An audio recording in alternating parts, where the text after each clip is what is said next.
Hello everyone. Am I audible to all of you? Tell me in the chat box.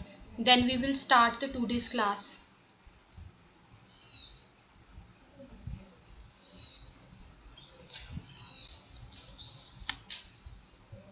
Jin students ने last time live attend नहीं किया था, क्या उन्होंने blood से related जो हमारा लेक्चर था वो आपने चेक किया था एक बार ऐप में?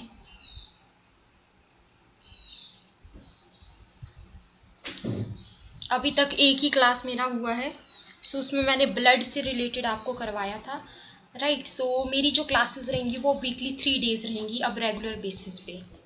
Weekly 3 classes I will take. So you tell me कि अपलोड नहीं हुआ था।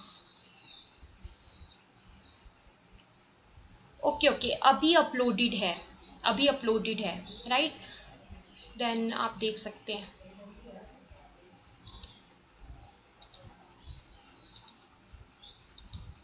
प्लस मैंने आपको उस टाइम इनिशियली व्हाट्सएप ग्रुप में भी सेंड किया था। सो चलिए स्टार्ट करते हैं।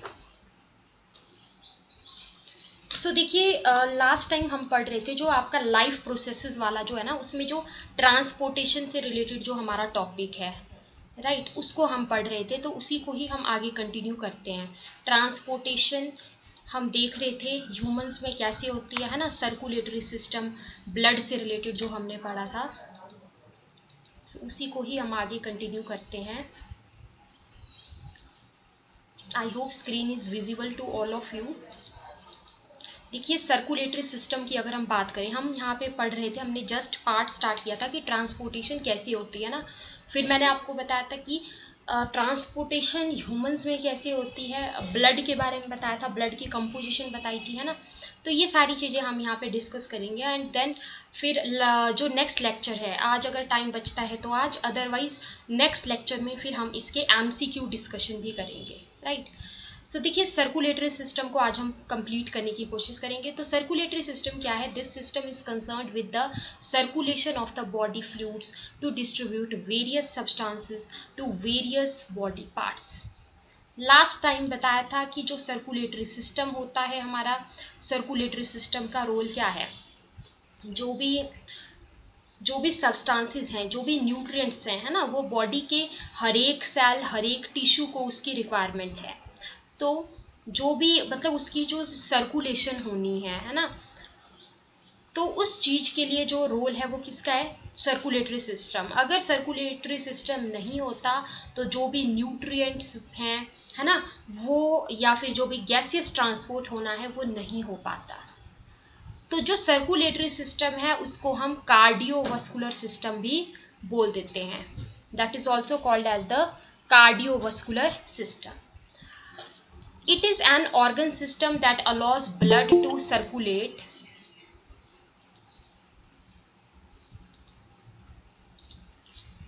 It is an organ system that allows blood to circulate and transport nutrients, है ना। ये जो कार्डियोवास्कुलर सिस्टम है, ये एक ऐसा सिस्टम है जो कि अलाउ करता है ब्लड को, ब्लड क्या करता है? Blood to circulate and transport the nutrients, है ना। वो न्यूट्रिएंट्स क्या हो सकते हैं आपके? जैसे कुछ इलेक्ट्रोलाइट्स हो गए, है ना। इलेक्ट्रोलाइट्स जैसे कि आपके Na पॉजिटिव हो गया, K पॉजिटिव हो गया, है ना, मतलब जो भी आयंस हैं उनकी हम बात कर रहे हैं। और जो अमाइनो एसिड्स हैं, इनकी क्या होनी है? ट्रांसपोर्ट होनी है। ऑक्सीजन का ट्रांसपोर्ट होना है, कार्बन डाइऑक्साइड का होना है, राइट। या जो हॉर्मोन्स हैं, अलग अलग जो हॉर्मोन्स होती हैं जो कि रिलीज होती हैं ना, उनका होना है। और एंड जो भी हमारे ब्लड सेल्स हैं।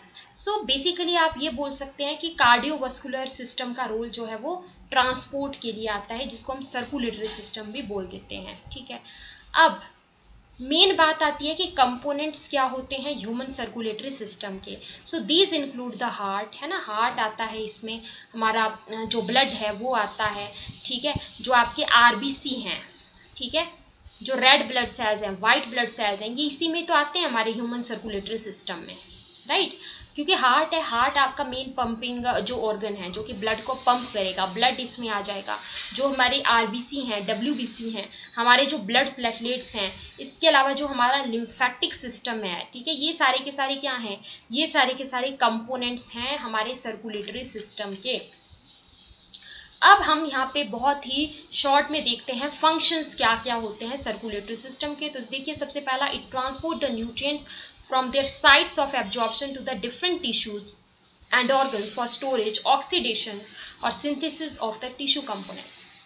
सिंपल सी बात है, न्यूट्रिएंट्स को ट्रांसपोर्ट करना डिफरेंट टिश्यूज तक, बस इतना आप ध्यान रखेंगे। दूसरा, जो वेस्ट प्रोडक्ट्स हैं उनको कैरी करने के लिए भी इसी का रोल है ना, उसके लिए भी सर्कुलेटरी सिस्टम का ही रोल है। इसके अलावा रेस्पिरेटरी गैसेस के ट्रांसपोर्ट के लिए between the respiratory organs and the tissues, है ना, क्योंकि टिश्यूज को भी जो है वो रिक्वायरमेंट है, टिश्यूज तक भी ऑक्सीजन पहुंचनी चाहिए। और इसके अलावा अगर हम देखें तो जो भी मेटाबॉलिक इंटरमीडिएट्स होते हैं, ठीक है, from one tissue to other for further metabolism. For example, जैसे एग्जाम्पल में आप देख सकते हैं तब आपको क्लियर होगा, जैसे blood carries lactic acid from the muscles to the liver for its oxidation.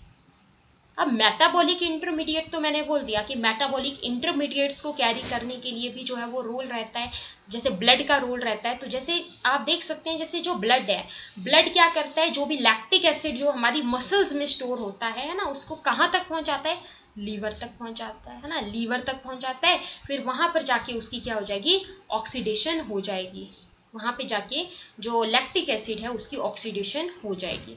इसके अलावा आप देख सकते हैं कि हॉर्मोन्स का ट्रांसपोर्ट होना है ना, वो भी ब्लड के थ्रू ही होगा।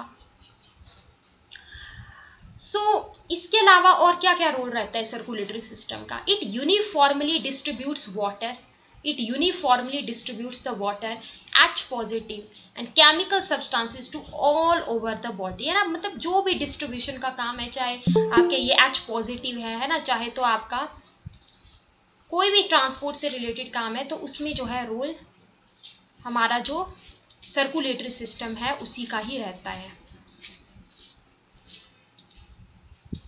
ये आप देख सकते हैं, it uniformly distributes water H positive, है ना, and chemical substances to all over the body.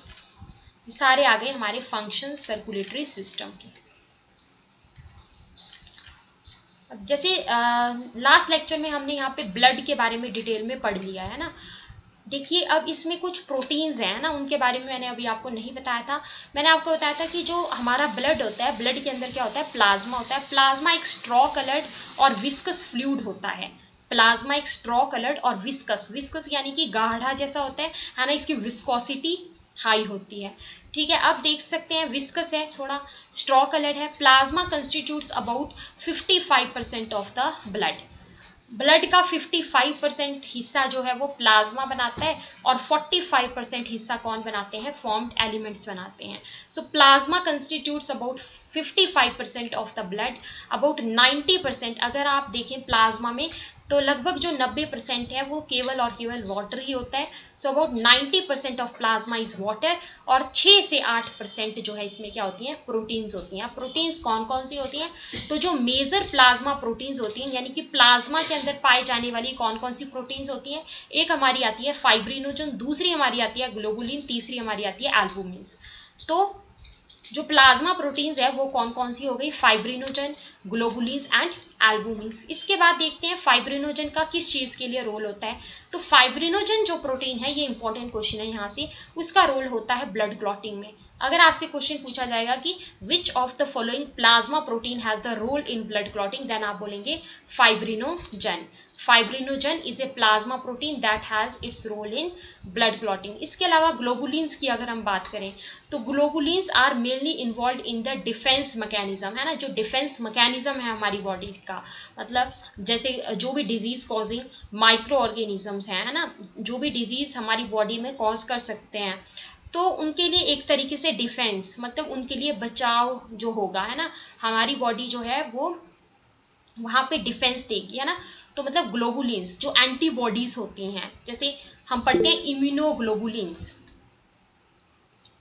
So defence mechanism में रोल ग्लोबुलिन्स का होता है ना।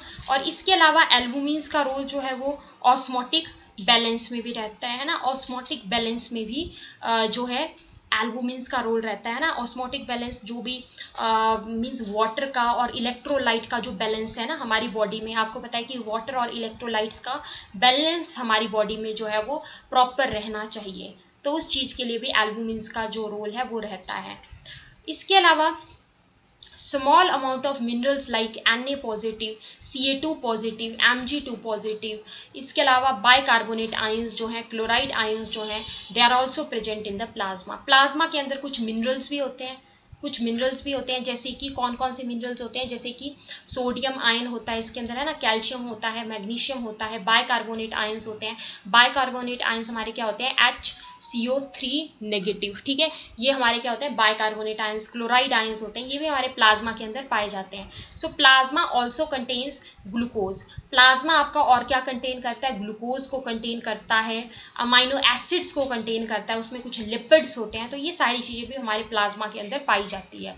इसके अलावा हम देखते हैं factors for clotting of the blood, मतलब जैसे लास्ट लेक्चर में मैंने आपको बताया था हमें कोई कट या इंजरी होता है तो वहाँ से क्या होता है, ब्लीडिंग स्टार्ट हो जाती है, तो अगर वहाँ पर क्लॉट ना बने तो ब्लड वहाँ से नहीं रुकेगा।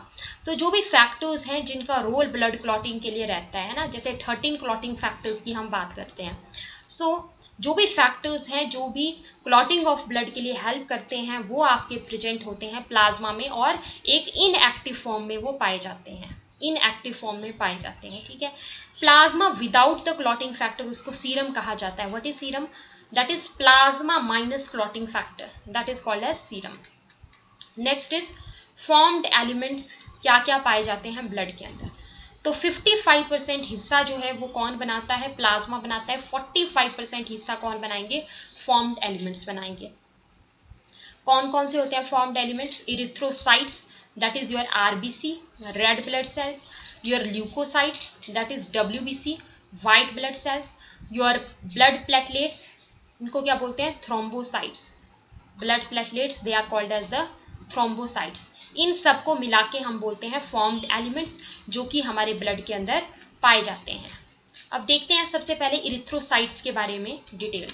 इरिथ्रोसाइट या RBC, RBC are the most abundant cells in the blood, last time बात कर चुके हैं, ब्लड के अंदर सबसे ज़्यादा यही पाए जाते हैं। इन ए हेल्दी एडल्ट, अगर हम एक हेल्दी एडल्ट में देखें so about 5 million to 5.5 million RBCs, मतलब मिलियन में आरबीसी पाए जाते हैं। एक अगर आप हेल्दी एडल्ट में देखें तो लगभग 5 मिलियन से लेकर के 5.5 मिलियन जो आरबीसी होते हैं वो पाए जाते हैं पर mm क्यूब ऑफ ब्लड के हिसाब से अगर हम देखेंगे, है ना, पर क्यूबिक mm ऑफ ब्लड में अगर हम देखते हैं तो मतलब इतने जो आरबीसी हैं वो एक हेल्दी एडल्ट में पाए जाते हैं। आरबीसी जो होते हैं, जो रेड ब्लड सेल्स होते हैं, वो कहाँ पर फॉर्म होते हैं, ये हमारे बनते हैं रेड बोन मैरो में, ठीक है। अच्छा, मोस्ट ऑफ द मैमल्स में अगर हम देखें तो न्यूक्लियस एब्सेंट होता है, तो आरबीसी कैसे होते हैं, ई न्यूक्लिएटेड होते हैं, न्यूक्लियस एब्सेंट होता है। और जो आरबीसी होते हैं, अब अगर यहाँ पर न्यूक्लियस नहीं होगा तो इससे ज़्यादा स्पेस मिलेगा, किस चीज़ के लिए, गैसियस ट्रांसपोर्ट के लिए। आरबीसी की शेप कैसी होती है, they are biconcave in shape. जो रेड कलर होता है इनका आरबीसी का, वो लास्ट टाइम बात कर चुके थे, वो किसकी वजह से होता है, एक आयरन कंटेनिंग प्रोटीन की वजह से, एक आयरन कंटेनिंग प्रोटीन कम्प्लेक्स की वजह से, जिसको बोलते हैं हीमोग्लोबिन। तो हीमोग्लोबिन जो है हमारे ब्लड के अंदर पाया जाता है, ठीक है। और हीमोग्लोबिन का जो मेन कंपोनेंट है वो क्या है, वो है हमारा आयरन, है ना। इसीलिए अगर किसी को हीमोग्लोबिन काउंट अगर किसी का कम हो जाता है तो उसको ये आयरन टैबलेट्स दी जाती हैं, इसीलिए क्योंकि हीमोग्लोबिन के अंदर आयरन पाया जाता है। सो इन ए हेल्दी एडल्ट, अगर हम एक हेल्दी एडल्ट में देखें so each 100 ml of blood, हर एक जो 100 ml ऑफ ब्लड है वो कंटेन करता है 12 से लेकर के 16 ग्राम ऑफ HB, है ना, इतना हीमोग्लोबिन। नेक्स्ट, जो एवरेज लाइफ स्पैन होता है आरबीसी का वो 120 दिन का होता है, और उसके बाद जो आरबीसीज होते हैं वो डिस्ट्रॉय हो जाते हैं। कहाँ पर डिस्ट्रॉय हो जाते हैं, स्प्लीन में डिस्ट्रॉय हो जाते हैं, and hence spleen is the graveyard of RBC, इसीलिए स्प्लीन को ग्रेवयार्ड ऑफ आरबीसी कहा जाता है, ठीक है। RBC plays a significant role in the transport of respiratory gases. RBC का रोल सबको पता है किस चीज़ के लिए होता है, जो भी रेस्पिरेटरी गैसेज हैं उनकी ट्रांसपोर्ट के लिए हमारे जो आरबीसी हैं, रेड ब्लड सेल्स हैं, उनका रोल रहता है। नेक्स्ट देखते हैं ल्यूकोसाइट्स के बारे में। ल्यूकोसाइट्स को, ल्यूको मतलब कि कलरलेस, ल्यूको मतलब कि कलरलेस, तो इनको हम बोलते हैं व्हाइट ब्लड सेल्स। आरबीसी हमारे ई न्यूक्लिएटेड थे, ये हमारे न्यूक्लिएटेड होते हैं और इनका नंबर जो है वो रिलेटिवली कम होता है आरबीसी के कंपैरिजन में। एक हेल्दी एडल्ट में अगर हम देखें सो 6000 to 8000 डब्ल्यूबीसीज are present per cubic mm of blood, है ना, तो इनका नंबर कम है। Leucocytes are generally short lived होते हैं। There are two main categories of डब्ल्यूबीसीज, दो मेन कैटेगरीज आती हैं हमारे डब्ल्यूबीसीज की, ठीक है, जिसमें अगर हम देखें तो वो दो कैटेगरीज कौन कौन सी हैं। एक वो हमारे होते हैं ग्रेनुलोसाइट्स, ठीक है, एक क्या होते हैं ग्रेनुलोसाइट्स, एक होते हैं हमारे ए ग्रेनुलोसाइट्स। अब ये क्वेश्चन आ जाता है कि which of the following is an example of granulocyte, which of the following is an example of A granulocyte, ठीक है। तो याद रखिएगा कि जो ए ग्रेनुलोसाइट है ना, उसमें दो हैं हमारे जिनके लास्ट में साइट आता है, ठीक है, जो एल एम है, मतलब जो हमारा लिम्फोसाइट है और मोनोसाइट है। क्वेश्चन आ जाता है which of the following is a granulocyte, तो आप बोलेंगे लिम्फोसाइट, मोनोसाइट, ठीक है।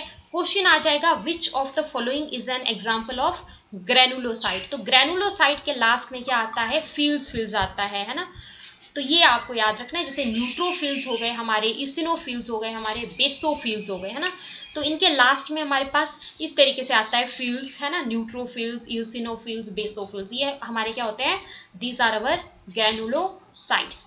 नेक्स्ट हम पढ़ेंगे न्यूट्रोफिल्स के बारे में। Neutrophils are the most abundant cell, ठीक है, जो न्यूट्रोफिल्स होते हैं हमारे, अब वन बाय वन हम पढ़ रहे हैं ना। न्यूट्रोफिल आपको पता लग गया है ग्रेनुलोसाइट है। अब अगर क्वेश्चन पूछा जाता है कि मोस्ट अबंडेंट सेल्स कौन से होते हैं अमंग द डब्ल्यूबीसी, तो आप बोलेंगे न्यूट्रोफिल्स। आप लोगों को पता होगा कि जो न्यूट्रोफिल्स हैं they are called as the soldiers of the body, है ना, तो मतलब एक तरीके से बॉडी को प्रोटेक्शन का काम कर रहे हैं ये, है ना, किसी भी जो भी हार्मफुल जो भी ऑर्गेनिज्म है जो कि डिजीज कॉज कर सकता है उससे। तो यानी कि आप जो है न्यूट्रोफिल को सोल्जर्स ऑफ बॉडी भी बोल सकते हैं, है ना, जैसे सोल्जर्स होते हैं वो हमारे जो देश है उसकी रक्षा करते हैं, वैसे यहाँ पर आप समझ लीजिए कि यहाँ पे जो न्यूट्रोफिल्स हैं वो हमारी रक्षा कर रहे हैं किसी डिजीज से। सो neutrophils are the most abundant cells among the WBCs and comprises about 60 to 65%. So ये क्वेश्चन इंपॉर्टेंट है, 60 से इनकी परसेंटेज 60 से 65%, ठीक है। उसके बाद मोनोसाइट्स की अगर हम बात करते हैं तो monocytes they comprises only 6 to 8% of WBC, ठीक है, सिर्फ 6 से 8%। न्यूट्रोफिल्स और मोनोसाइट्स हमारे दोनों फैगोसिटिक सेल्स होते हैं, है ना, दोनों फैगोसिटिक सेल्स होते हैं।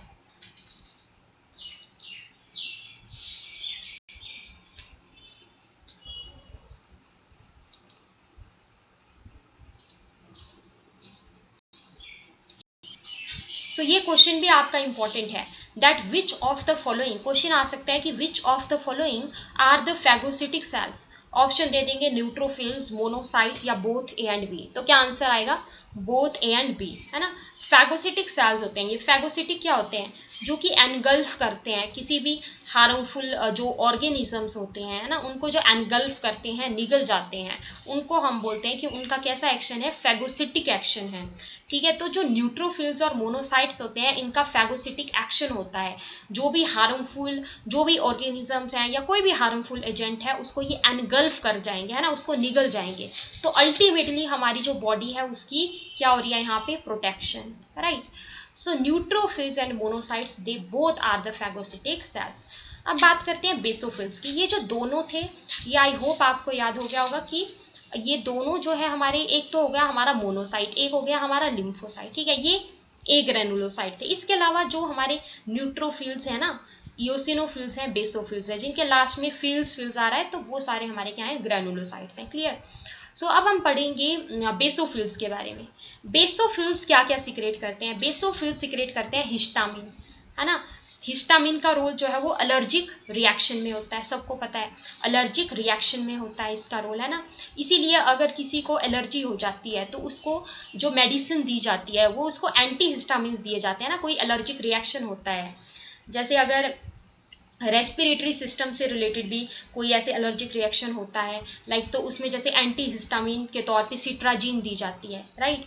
या फिर भी कोई और भी जो ऐसे स्किन एलर्जी हो जाती है तो उसमें भी एंटी हिस्टामिन दिए जाते हैं, क्योंकि अगर हिस्टामिन का जो सिक्रेशन है वो बढ़ रहा है, इसी की वजह से जो एलर्जिक सिम्टम्स होते हैं, है ना, जैसे रनिंग नोज हो गया, ये सारी चीज़ें देखने को मिलती हैं। सो आप कॉमनली देख सकते हैं जैसे सिट्राजीन है तो वो एक एंटी हिस्टामिन है। सो जो बेसोफिल्स होते हैं वो क्या करते हैं, वो हिस्टामिन को सिक्रेट करते हैं।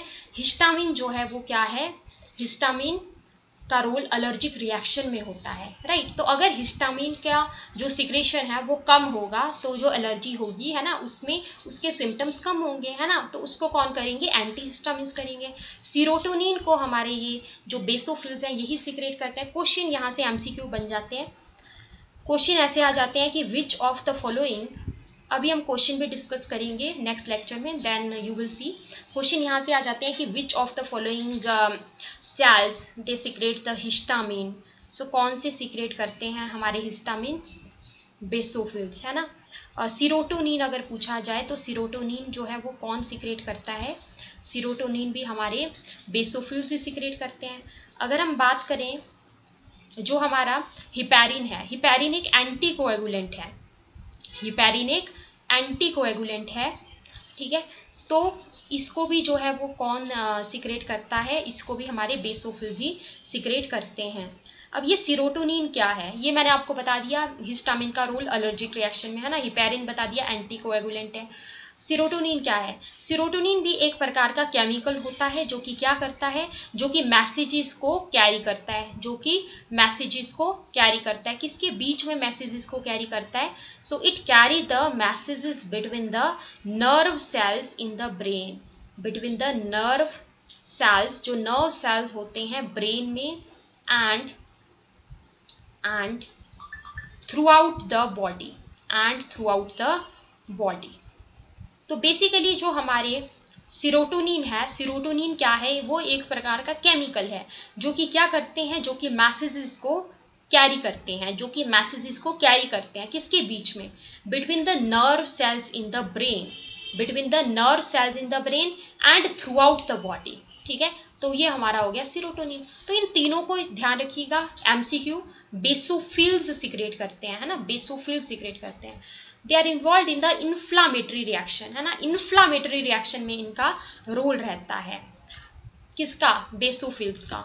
इसके अलावा देखते हैं इयोसिनोफिल्स। इयोसिनोफिल्स की अगर हम बात करें तो ये जो है they comprises only 2 to 3% of the WBC, ठीक है। बेसोफिल्स इसमें लीस्ट थे हमारे, है ना। अगर हम बेसोफिल्स की बात करेंगे तो ये हमारे लीस्ट थे, सबसे कम यही थे, जो कि आपके 0.5 से 1% थे, 0.5 से 1% थे हमारे बेसोफिल्स, ठीक है। ये हमारे लीस्ट थे, ध्यान रखिएगा ये लीस्ट है, ठीक है। अगर मैं बात करूं मोनोसाइट की तो मैंने बताया 6 से लेकर के 8%, दे कंप्राइजेस 6 to 8% ऑफ WBC, है ना। न्यूट्रोफिल सबसे ज्यादा है जो कि मैंने बताया 60 से 65%, राइट। इसके अलावा अगर हम और देखें, बेसोफिल्स लीस्ट हैं, क्वेश्चन आता है लीस्ट कौन से हैं सबसे कम, तो आप बोलेंगे वो कौन है, बेसोफिल्स है, जो कि लगभग 0.5 से 1% है।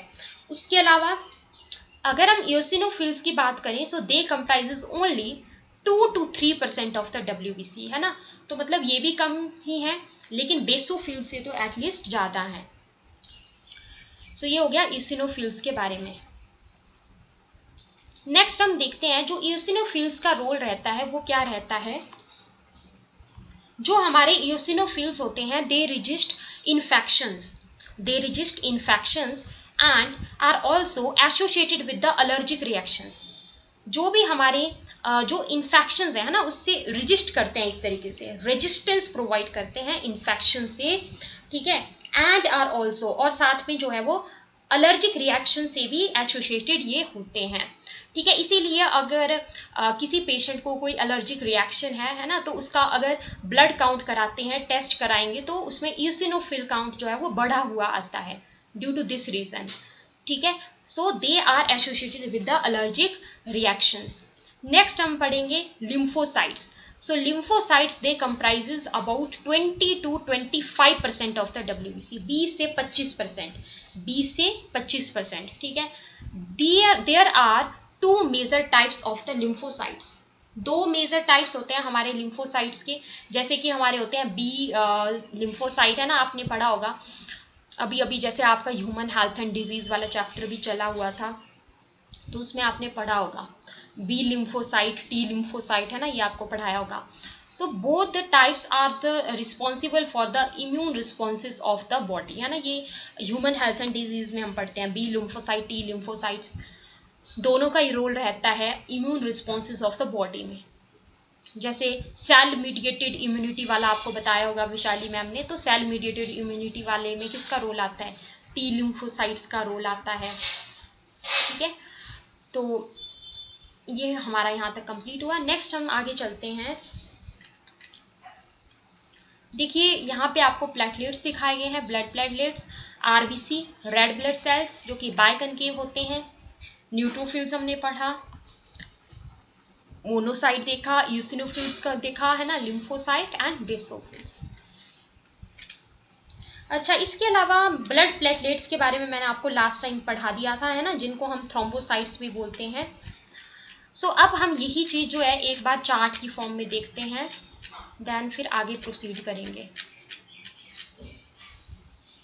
लास्ट टाइम ब्लड और लिम्फ के बीच में डिफरेंस बताया था, है ना, ये आपका इंपॉर्टेंट है, आपके सिलेबस में भी है। जो मैंने अभी तक आपको पढ़ाया वो आप चार्ट की फॉर्म में देखिए यहाँ पे, है ना, तो बिल्कुल स्कैन हो जाएगा माइंड में। फिर बॉडी फ्लूइड सबको पता है दो होते हैं, क्या क्या होते हैं, इसका मैं साइज थोड़ा बड़ा करती हूँ। दो होते हैं हमारे बॉडी फ्लूइड्स, सबको पता है, लिम्फ होता है, ब्लड होता है ना। ब्लड और लिम्फ के बीच में डिफरेंस पढ़ चुके हैं लास्ट टाइम। अच्छा, प्लाज्मा कितना बताया, 55 से 60%। फॉर्म्ड एलिमेंट्स कितने बताए, 40 से 45%, ठीक है। अच्छा, वाटर प्लाज्मा के अंदर 90 से 92% होता है। प्रोटीन्स कितने होते हैं, 6 से 8% होते हैं, 6 से 8%। ये इसीलिए बता रही हूँ, सारा माइंड में स्कैन कर लो चार्ट की फॉर्म में, ठीक है। और प्लाज्मा जो है 55% टू 60% है ना। प्रोटीन्स प्लाज्मा के अंदर 6 से 8% बताया। कौन कौन सी प्रोटीन्स बताई, फाइब्रिनोजन बताया मैंने आपको, फाइब्रिनोजन, और क्या बताया, ग्लोबुलिन बताया, है ना, और क्या बताया, एल्बुमिन बताया। अच्छा, फाइब्रिनोजन का रोल जो है वो किस में रहता है, फाइब्रिनोजन जो है हमारे, इनका रोल रहता है हमारी ब्लड क्लॉटिंग में, है ना। इनका रोल किस चीज के लिए रहता है, ब्लड क्लॉटिंग में, ब्लड कोएगुलेशन में। ग्लोबुलिन का रोल क्या बताया, डिफेंस मैकेनिज्म। तो क्वेश्चन गलत नहीं होना चाहिए यहाँ से, अगर क्वेश्चन आता है, क्वेश्चन आएगा which of the following has the role in the osmotic balance, तो आप क्या टिक करेंगे, एल्बुमिन। इसके अलावा देखिए प्लाज्मा के अंदर कुछ मिनरल्स भी पाए जाते हैं, जैसे कि सोडियम आयन, है ना, या फिर मैग्नीशियम आयन, या फिर बाइकार्बोनेट आयन हो गया आपका, Cl नेगेटिव हो गया, that is your chloride ion, तो ये भी होते हैं। इसके अलावा क्या बताया आपको, ग्लूकोज बताया, अमाइनो एसिड बताया, लिपिड्स बताया, ठीक है। फॉर्म्ड एलिमेंट्स जो होते हैं वो 40 से 45%। ये इसीलिए बता रही हूँ, जैसे मैंने आपको बताया था ना, आप जो है एक चीज आप और करेंगे, लाइक जैसे माइंड मैप्स आप बनाएंगे, मैंने आपको ग्रुप में शेयर किया था, आप उस टाइप से बनाएंगे तो आप देखेंगे कि आपको हेल्पफुल रहेगा, है ना। चार्ट्स अगर बनाते हैं, माइंड मैप्स बनाते हैं, एक पेज के ऊपर पूरा चैप्टर आप कंपाइल कर देते हैं, उसकी मेन चीजें ना चार्ट्स की फॉर्म में, एंड उसको डेली बेसिस पे पढ़ते हैं, तो आपकी मेमोरी में अच्छे से याद रह जाती हैं ये चीजें। फॉर्म्ड एलिमेंट्स 40 से 45% कौन कौन से होते हैं, erythrocyte that is RBC, leukocyte that is your WBC, thrombocytes that is your blood platelets, thrombocytes that is your blood platelets, ठीक है। अच्छा, क्या क्या पढ़ा हमने आरबीसी के बारे में, 5.5 मिलियन, 5 से 5.5 मिलियन, कहाँ पर फॉर्म होते हैं, they are formed in the bone marrow. क्या होता है इनमें, आरबीसी क्या कंटेन करते हैं, हीमोग्लोबिन। हीमोग्लोबिन क्या है, आयरन कंटेनिंग कॉम्प्लेक्स प्रोटीन। क्या न्यूक्लियाई होता है यहाँ पर, नहीं होता है, नो न्यूक्लियाई, ठीक है। ई न्यूक्लिएटेड होते हैं, बाइकनकेव होते हैं, कोई यहाँ पर माइटोकॉन्ड्रिया नहीं होता है, नो माइटोकॉन्ड्रिया, ठीक है। 12 से लेकर के 16 ग्राम एचबी जो है वो पाया जाता है in every 100 ml of blood, ये आपको अभी बताया। लाइफ स्पैन जो है वो कितना होता है, 120 डेज होता है। इनका रोल जो है वो क्या होता है आरबीसी का, दे ट्रांसपोर्ट रेस्पिरेटरी गैसेज, ठीक है। ग्रेवयार्ड ऑफ आरबीसी किसको कहा जाता है, स्प्लीन को कहा जाता है, ये मेन चीज है, स्प्लीन को कहा जाता है, ठीक है। इसके अलावा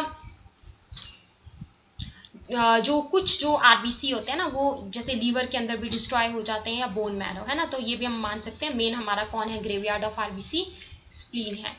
अच्छा, ल्यूकोसाइट दैट इज डब्ल्यूबीसी, ये हमारे कलरलेस होते हैं, दे लैक द हीमोग्लोबिन, इसकी वजह से ये कलरलेस होते हैं। न्यूक्लिएटेड होते हैं, न्यूक्लियस इनमें होता है, लेस इन नंबर, इनका नंबर कम होता है ना, नंबर इनका कम होता है। ये हमारे शॉर्ट लिव्ड होते हैं, शॉर्ट लिव्ड होते हैं, अभी मैंने बताया आपको। अच्छा, अब देखते हैं क्या क्या पढ़ा आगे हमने।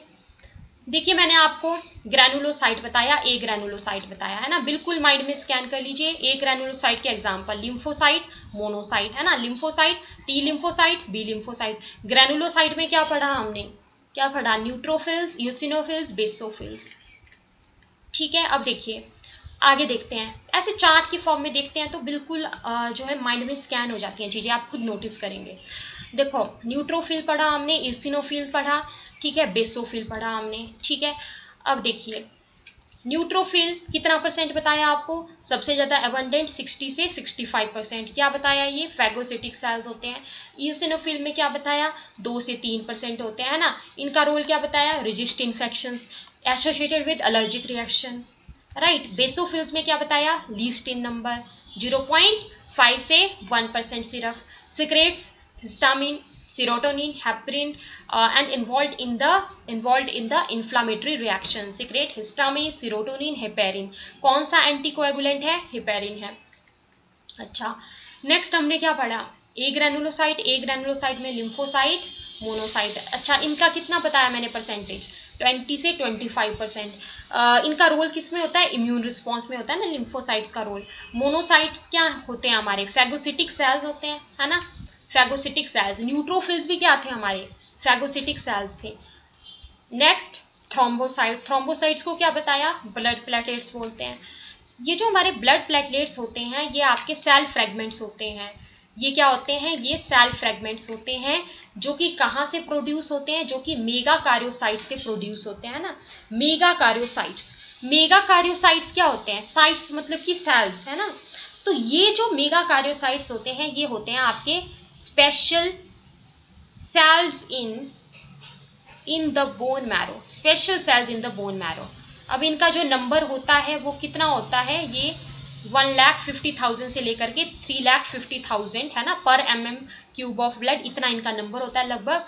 और ये रिलीज करते हैं वैरायटी ऑफ सब्सटेंसेस को, ठीक है। इनका रोल जो है वो ब्लड कोएगुलेशन में होता है। अगर इनका रिडक्शन हो जाता है तो क्या हो जाएगा, क्लॉटिंग डिसऑर्डर हो जाएगा। अगर इनका रिडक्शन हो जाता है तो क्या हो जाता है, क्लॉटिंग डिसऑर्डर हो जाता है।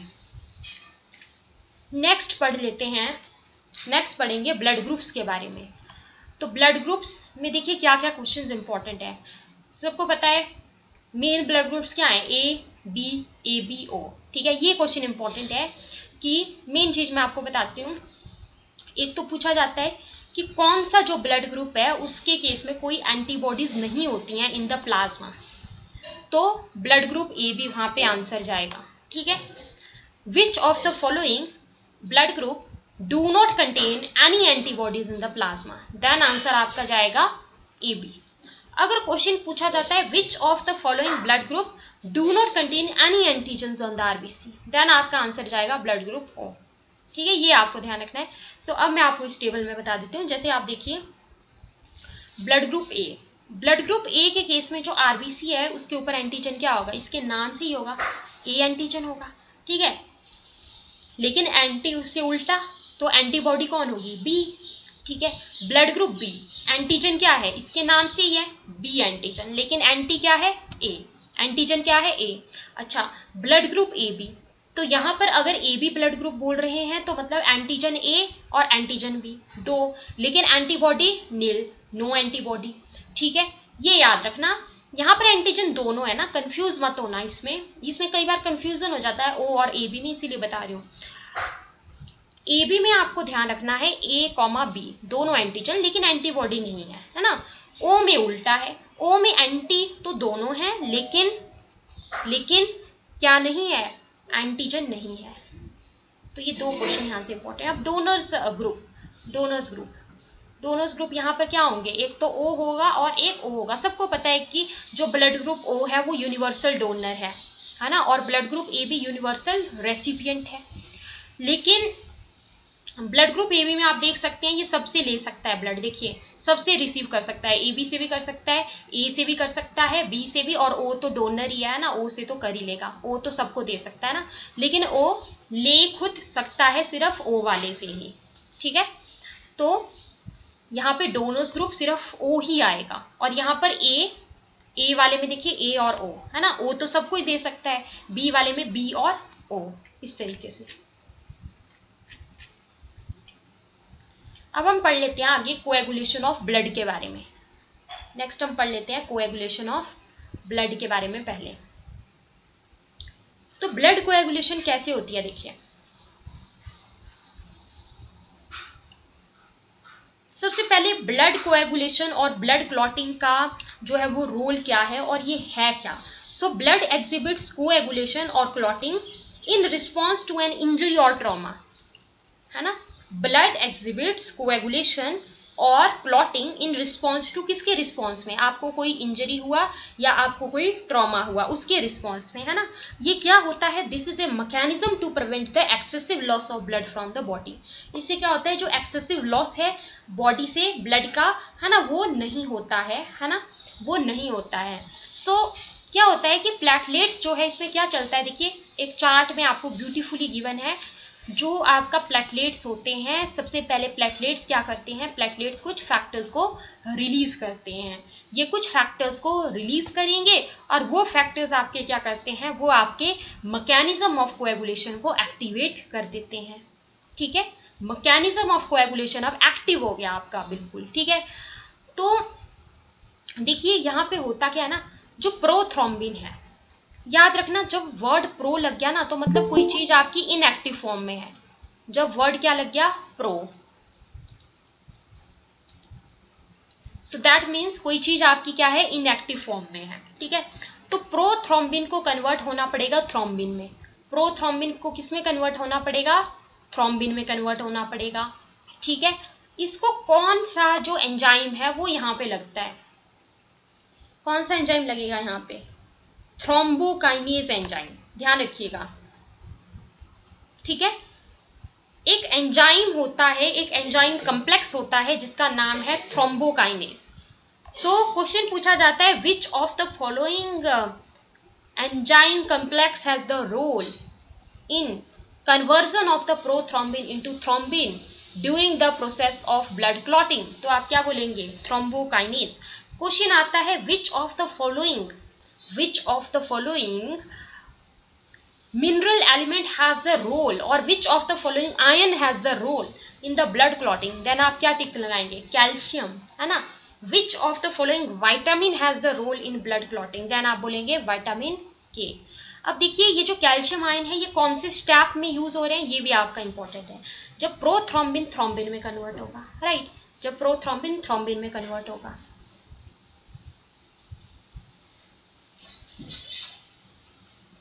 आई होप यहां तक आपको क्लियर होगा। अब देखिए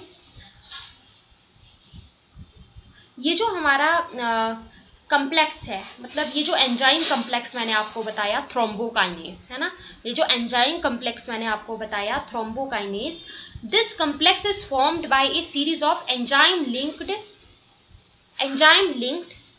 रिएक्शंस, ठीक है, जिसको हम बोलते हैं कैस्केड प्रोसेस, ठीक है, कैस्केड प्रोसेस। कैस्केड प्रोसेस क्या है आपका, series of, MCQ important, cascade process क्या होता है जो यहाँ पे चलता है, series of linked enzymatic reactions, series of linked enzymatic reactions, note it down.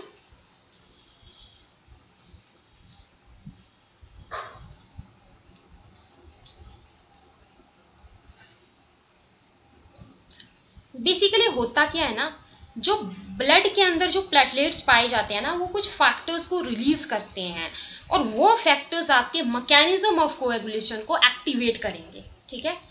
वो फैक्टर्स जैसे आपको पता है 13 क्लॉटिंग फैक्टर्स होते हैं, है ना, तो वो जो है मैकेनिज्म ऑफ कोएगुलेशन को एक तरीके से क्या करते हैं, एक्टिवेट करते हैं, राइट। अब क्या होता है, फाइब्रिन जो है और आरबीसी जो है, फाइब्रिन जो थ्रेड लाइक स्ट्रक्चर्स जो हैं, है ना, वो और आरबीसी, ये दोनों जो है मिलके क्या बनाते हैं, ब्लड क्लॉट बना देते हैं, they form the blood clot.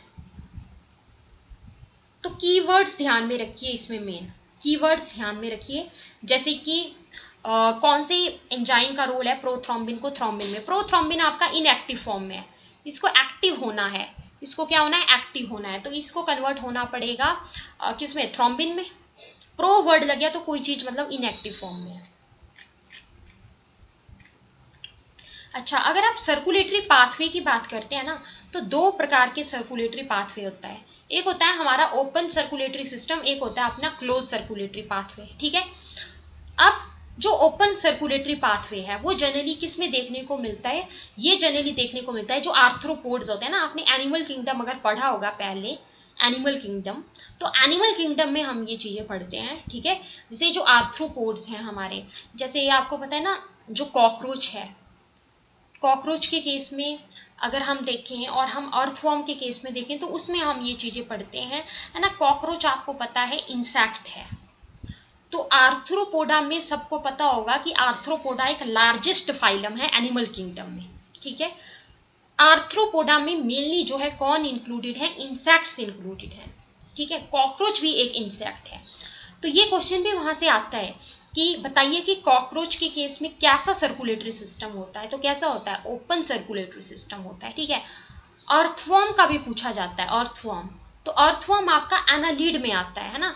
जैसे आप पढ़ते हैं ना कि एनालीड्स में, अगर आपने पढ़ा होगा, आपको पढ़ाया होगा पहले एनिमल किंगडम, तो उसमें आपने पढ़ा होगा कि एनालीड्स का जो एक फीचर है वो क्या है, सेगमेंटेशन, है ना, बॉडी में, जैसे अर्थवर्म के केस में होता है ना, सेगमेंट्स होते हैं।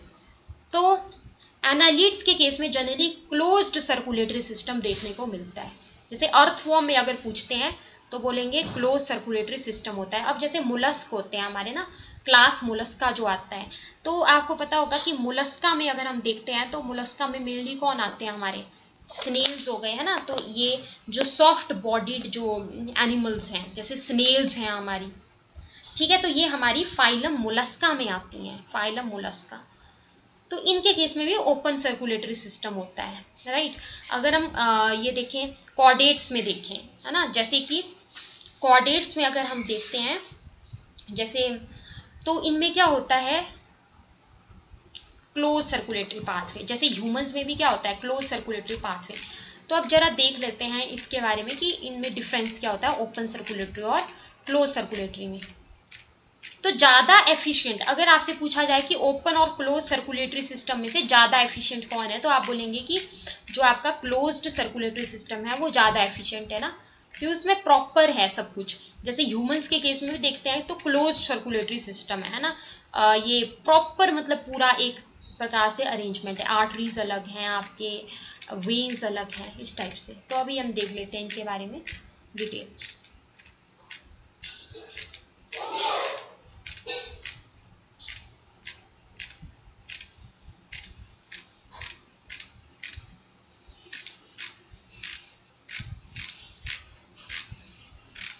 ये देखिए ओपन और क्लोज सर्कुलेटरी सिस्टम के बारे में थोड़ा सा पढ़ लेते हैं, डिफरेंस की फॉर्म में देखेंगे तो ज्यादा अच्छा रहेगा आपको। तो देखिए सबसे पहले हम पढ़ेंगे ओपन सर्कुलेटरी सिस्टम, ठीक है। तो ओपन सर्कुलेटरी सिस्टम में आप देख सकते हैं, in open circulatory system blood flows through large open spaces and channels called lacunae and sinuses among the tissues। Open circulatory system में क्या होता है कि जो ब्लड है वो किसके थ्रू जो है वो फ्लो करता है, ब्लड आपका फ्लो करता है थ्रू लार्ज ओपन स्पेसेस, है ना। जो लार्ज जो ओपन स्पेसेस होते हैं और जो चैनल्स होते हैं जिनको हम लैकुने बोलते हैं, नोट इट डाउन, जिनको लैकुने कहा जाता है और साइनसिस कहा जाता है ना, साइनसिस जो कि ओपन स्पेसेस हैं, राइट, उनको बोलेंगे। तो ब्लड जो है फ्लो करेगा किसके through, through open spaces and channels called lacunae and sinuses among the tissues।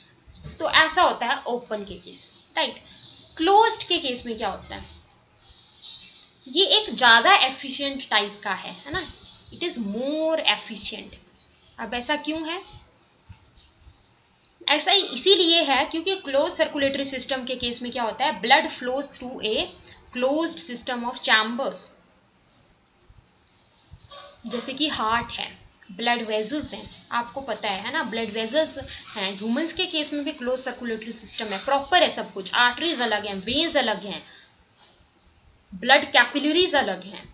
So open के केस में क्या होता है, tissues are in direct contact with the blood. Open है बिल्कुल, है ना, ब्लड फ्लो कर रहा है लार्ज ओपन स्पेसेस और चैनल्स के थ्रू। तो जो टिश्यूज हैं हमारे वो डायरेक्ट कांटेक्ट में होते हैं ब्लड के बिल्कुल डायरेक्ट कांटेक्ट में होते हैं। लेकिन क्लोज्ड में ऐसा नहीं होता है। क्लोज्ड में क्या होता है, ब्लड डज नॉट कम। सोचो कोई चीज बंद है, प्रॉपर पूरा यहाँ पे ब्लड वेजल्स की proper arrangement is there in case of close, that's why we call it more efficient. Humans के केस में भी ऐसा ही होता है। So blood does not come in direct contact with the tissues. Clear? अच्छा, next point देखते हैं। ओपन के केस में क्या होता है, blood flow is very slow and blood has very low pressure. ठीक है, ऐसा समझ लो ओपन सर्कुलेटरी सिस्टम बेकार सा है ना, बेकार सा है, एफिशिएंट भी नहीं है ज़्यादा, टिश्यूज बिल्कुल डायरेक्ट कांटेक्ट में भी आ रहे हैं ब्लड के, है ना, ब्लड फ्लो भी बहुत धीरे धीरे हो रहा है, ब्लड का प्रेशर भी बहुत कम है। लेकिन क्लोज्ड के केस में ऐसा नहीं होता है, ये अपना क्वाइट रैपिड ब्लड फ्लो यहाँ पर होता है और हाई प्रेशर के साथ होता है, and high pressure. Next, open circulatory system के केस में देखें, so exchange of gases and nutrients takes place directly between blood and tissues, है ना। समझिए, टिश्यू है अपना, टिश्यू बिल्कुल ब्लड के डायरेक्ट कांटेक्ट में है, ब्लड के डायरेक्ट कांटेक्ट में है। तो क्या होगा, अब ब्लड का काम क्या है, ब्लड लेके आ रहा है अपना, लास्ट लेक्चर में डिटेल में बात हो चुकी है, ऑक्सीजन है, न्यूट्रिएंट्स हैं, ब्लड के अंदर मिले हुए हैं, तो वो हमारे टिश्यू तक पहुंचेंगे, है ना। तो यहाँ पर तो है क्या, टिश्यूज ब्लड के डायरेक्ट कांटेक्ट में है, तो सारा झंझट ही खत्म है। मतलब जो एक्सचेंज होगा गैसेस का और न्यूट्रिएंट्स का जो एक्सचेंज होगा वो डायरेक्टली होगा ब्लड और टिश्यूज के बीच में। अगर आप देखते हैं क्लोज सर्कुलेटरी सिस्टम में, तो इसमें क्या होता है, nutrients and gases pass through the capillary wall to the tissue fluid from where they are passed on to the tissues, है ना। तो यहाँ पर आप देख सकते हैं कि जो भी कैपिलरी वॉल है ना, जो भी कैपिलरी की जो वॉल्स हैं उनके थ्रू क्या हो रहा है कि जो न्यूट्रिएंट्स हैं, गैसेस हैं, वो उनके थ्रू जो है वो क्या कर रही हैं, पास कर रही हैं टू द टिश्यू फ्लूइड, है ना। और फिर क्या हो रहा है कि वहां से ही क्या होगा कि टिश्यू तक ये सारी चीजें, न्यूट्रिएंट्स, गैसेस पहुंचेंगी। मतलब डायरेक्ट कांटेक्ट नहीं है, डायरेक्ट एक्सचेंज नहीं हो रहा है। नेक्स्ट पढ़िए आगे, ओपन सर्कुलेटरी सिस्टम में अभी अभी बताया मैंने, लेस एफिशिएंट है, ये लेस एफिशिएंट है, as volume of the blood flowing through a tissue cannot be controlled as the blood flows out in the open space। बिल्कुल ओपन स्पेस में, है ना, और चैनल्स में फ्लो कर रहा है जिनको हमने लैकुने और साइनसेस बोला। तो ये आपका लेस एफिशिएंट है, ये आपका जो है मोर एफिशिएंट है। क्यों ज़्यादा एफिशिएंट है, क्योंकि यहाँ पर जो वॉल्यूम ऑफ द ब्लड है that can be regulated by the contraction and relaxation of the smooth muscles of the blood vessels. जो हमारी ब्लड वेजल्स होती है ना, उनकी जो स्मूथ मसल्स होती हैं उनकी क्या होती है, वो कॉन्ट्रैक्ट करती हैं, वो रिलैक्स करती हैं, है ना। जो ब्लड वेजल्स हैं उनकी जो स्मूथ मसल्स हैं वो कॉन्ट्रैक्ट करेंगी, वो रिलैक्स करेंगी, उसके द्वारा जो वॉल्यूम ऑफ द ब्लड है that can be regulated. Next is, क्योंकि यहाँ पे तो ब्लड वेजल्स का रोल है ही नहीं है ओपन वाले में ना, तो ब्लड वेजल के कॉन्ट्रैक्शन रिलैक्सेशन वाली बात कहाँ से आ गई, तो वो नहीं आएगा। ठीक है, अच्छा, ओपन सर्कुलेटरी सिस्टम, अभी मैंने बताया आपको, जो हमारे इनवर्टिब्रेट्स होते हैं जनरली, जो हाइयर इनवर्टिब्रेट्स हैं, जैसे कि आपके आर्थ्रोपोड्स हो गए ना, जैसे कि प्रॉन हो गया, इंसेक्ट्स हो गया, है ना।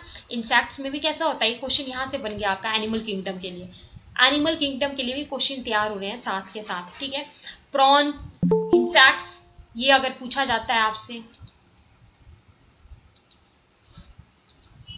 अगर आपसे पूछा गया कि इंसेक्ट्स के केस में कैसा सर्कुलेटरी सिस्टम होगा, प्रॉन के केस में कैसा होगा, तो आप बोलेंगे ओपन सर्कुलेटरी सिस्टम होगा, है ना। तो ये आपका यहाँ पे एनिमल किंगडम के लिए भी क्वेश्चन तैयार हो गया। कुछ मोलस्क्स में अगर हम देखते हैं तो उनमें भी ओपन सर्कुलेटरी सिस्टम पाया जाता है। ठीक है, क्लोज सर्कुलेटरी सिस्टम की अगर हम बात करते हैं तो close circulatory system generally echinoderms में, कुछ एक मोलस्क में आपका क्लोज्ड भी होता है ना, सम मोलस्क में ओपन भी होता है। जनरली मोलस्क में हम ओपन बात कर रहे थे अकॉर्डिंग टू एनसीईआरटी, जो हमने देखा है ना, जनरली ओपन होता है मोलस्क के केस में। अच्छा, एनालिड्स में जैसे कि अर्थवर्म है, अर्थवर्म के केस में close circulatory system is there. बहुत इंपॉर्टेंट क्वेश्चन। जितने भी वर्टिब्रेट्स हैं, इनवर्टिब्रेट्स जो हैं वो थोड़ा सा देखिए, जो इनवर्टिब्रेट्स हैं ना वो आपको पता है ना, एनिमल किंगडम में आपने पढ़ा होगा, थोड़े से लेस एडवांस्ड साइड में है, जबकि जो वर्टिब्रेट्स हैं वो थोड़े से, उनके जो फीचर्स हैं वो ज़्यादा एडवांस्ड हो चुके हैं। ठीक है, तो जो वर्टिब्रेट्स होते हैं अपने पास, उनके केस में क्या होता है, closed circulatory system is there. Next पढ़ते हैं ओपन सर्कुलेटरी सिस्टम में अगर आप देखें, so respiratory pigment if present is dissolved in the plasma, RBCs are not present. ठीक है, अगर रेस्पिरेटरी सिस्टम हो, अगर रेस्पिरेटरी पिगमेंट होगा, ठीक है, तो वो जो है प्लाज्मा के अंदर ही डिसॉल्व फॉर्म में होगा, आरबीसी नहीं है। लेकिन क्लोज के केस में क्या होता है, respiratory pigment is present and may be dissolved in the plasma but is usually held in the RBC। जैसे आपको पता है, अभी अभी मैंने आपको पढ़ाया था कि जो आरबीसी होते हैं, आरबीसी को बोलते हैं रेड ब्लड सेल। आरबीसी का कलर रेड क्यों होता है, due to the respiratory pigment called as haemoglobin. I hope यहां तक आप लोगों को अच्छे से क्लियर गया होगा। एक बार आप लोग चैट में बता सकते हैं।